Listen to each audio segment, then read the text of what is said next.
Hey guys, welcome to the channel. I'm Don. This is Rockin' a Country, where I react to non-pop country music. And we do a heavy dose of traditional country on the channel. We do some bluegrass, rockabilly, Americana, some folk, definitely Western, and a little bit Cajun here and there for Louisiana folks. But I've got a gift request from Kyle Perkins, KP, who's out in Utah.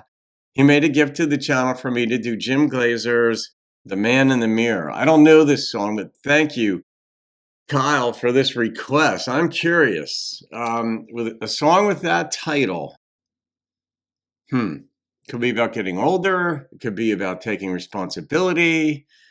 I don't know. So we got to listen to this one to find out, because we just don't know by that title. All right, so, and it's a reaction. I don't know the song, so The Man in the Mirror. Here we go. Well, that's a pretty beginning.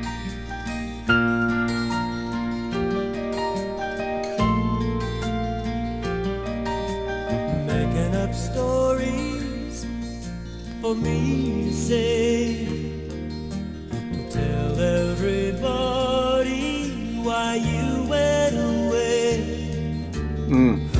You gave me no reason, you wished me well, and left me here with all these stories to tell.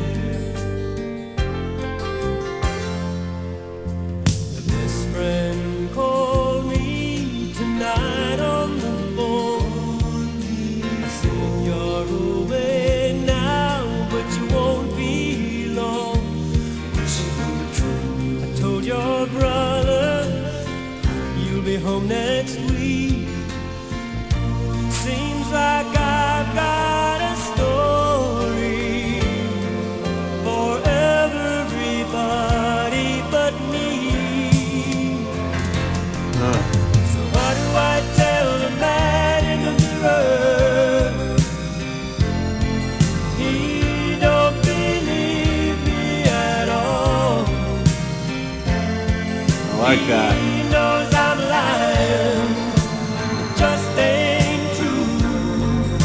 So what do I tell the man in the mirror about you? Yeah, that's rough. The truth. It's like the expression, the truth will set you free, but it can make you miserable at first, depending on what the context is. But this is one of those things where admitting to the failure is difficult, because that's what it feels like. The stories I've told about you, I start to believe them. They almost seem true. Wish they were true. Every morning I realize that all of my stories Or lies. are nothing but lies. Yeah. So what do I tell the man in the mirror? He don't believe me at all. He knows I'm lying, it just ain't true. So what do I tell the man in the mirror about you? I like that. Really, not just about you, but about us.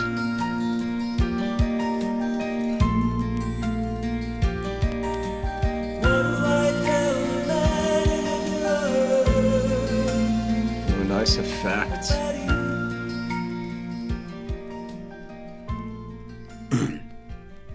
Well, I'm guessing that the songwriter lived that, because that is exactly what happens at first, no matter what caused the breakup.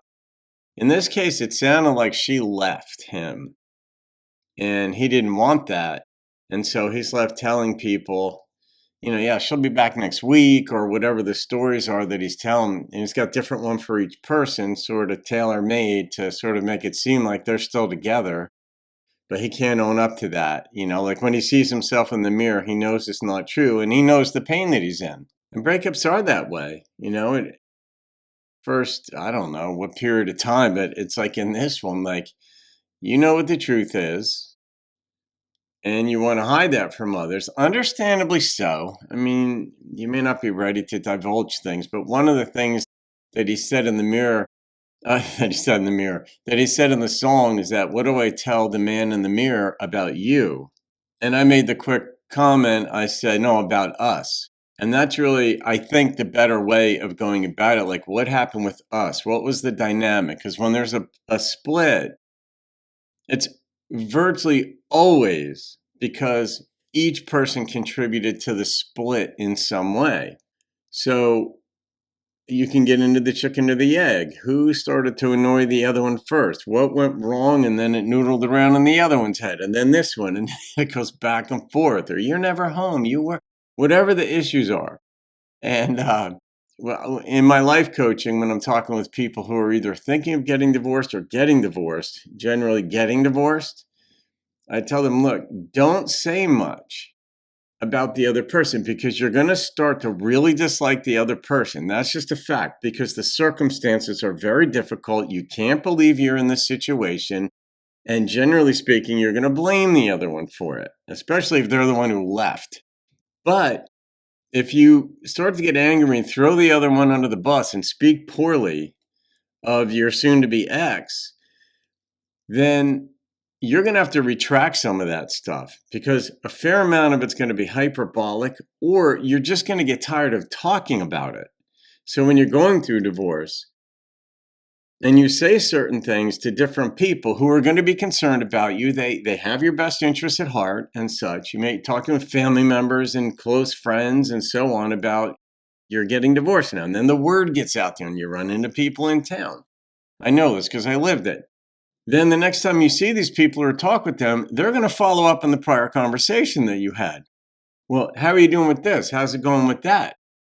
And it gets very tiresome, especially if you no longer think those things about your soon-to-be ex or your ex. So to me, I just say, look, don't throw the other one under the bus. There are things that drove you apart, but they're human too. There's a reason you fell for that person when you did. There's a reason you got married. There's a reason you invited your family to the wedding. There's a reason you did all those things together. And yeah, all right, living together is tough. You've heard me say in so many songs, put two people in the same room together or the same environment together, like the same home, and there are going to be problems. So you got to accept that dynamic, and there are going to be things that drive each other crazy about one another. And the idea is to try to work yourself through them. But in here, it's like, well, so after a split, like in the case of this song here, she left, and he's just having trouble owning up to the truth. Not only that she's not coming back, and that's human nature. The human psyche is built for pain prevention more than it is for like joy or happiness attainment. So we're looking in our pattern recognition, through pattern recognition, at the mechanisms of avoiding pain. And initially, that's why we go into denial in a lot of things. As they say, the 5 stages of grief, it starts with denial.